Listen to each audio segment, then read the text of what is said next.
what I had to do was cut it in sections because the Cricket will only do 12 by 24 inch sections. So I just wanted to see how it looks like and see if I would even run a livery and if I liked it or not. And I actually really like it. I wish it was a little bigger, like my Photoshop rendering I had made. But what I'm gonna do is I have another roll. I wanted to go darker, so I got like a gray gunmetal coming. This one's a little too bluish for me. So I got gray gunmetal coming. I'm gonna basically lay this on top of the gray piece and then cut it out of the gray piece as one. And then I can stick it on here as one solid piece. I'll probably go like an inch or ½ inch wider because I want it to be a little bit bigger because I want to move it over to the right a little bit. So this is the Japanese symbol for ri. And so what this actually says in kanji is kodawari.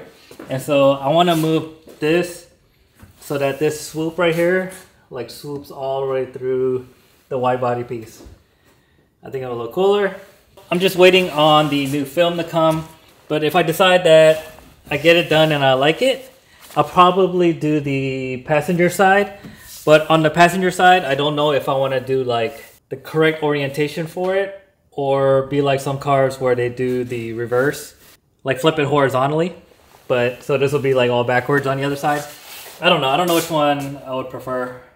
So that's where we're at on the livery. You know, it's like 20 degrees outside, so I set up this little play area for Mila. And it helps me just get stuff done on the car. Oh, thank you. Oh.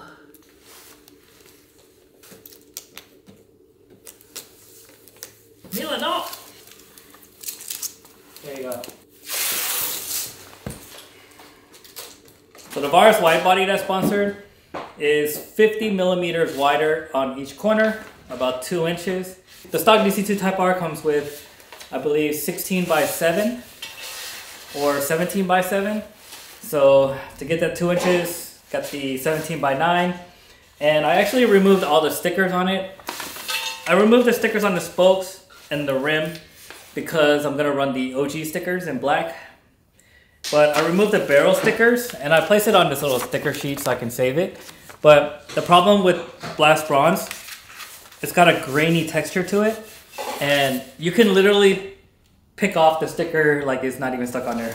And so people tell me that it falls off. So I went ahead and took them off. I probably won't be running a center cap on these because SLs, you have to run an adapter. And so you get an extra ring around it. And none of the color is going to match up and stuff, and that's going to be annoying. So I'm just going to run no cap. Oh yeah, so the OG stickers I have coming, I heard they're actually discontinued for order here. On Blackhawk Japan, they still have them, and they told me that they were getting a big shipment at the end of this month. So I guess in Japan you can still get them, which is good. So I got the black ones coming with black valve stems. The T37 SLs always come with red valve stems. And the problem with the red valve stem is it's anodized red. So the anodized red ones and Ray's anodized blue valve stems will always fade from UV.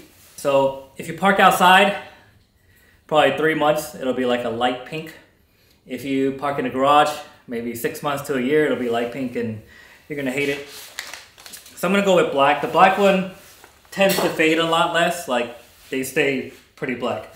And so I'm gonna run the same lugs, the Ray's Formula Nut FM2. I'll put my affiliate links to all of these in the description below. You guys can support me by ordering with my link.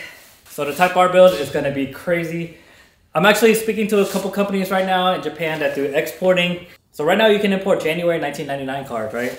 And everyone knows late 90s, early 2000s had the sickest cars like S15, R34, GTR.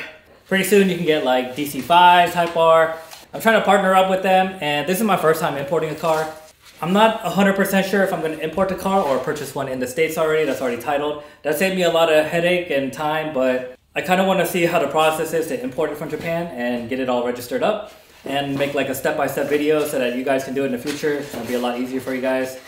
So there's a couple cars in Japan I'm looking at right now. There's a few in USA I'm looking at right now also. I want the one with the least amount of rust, obviously.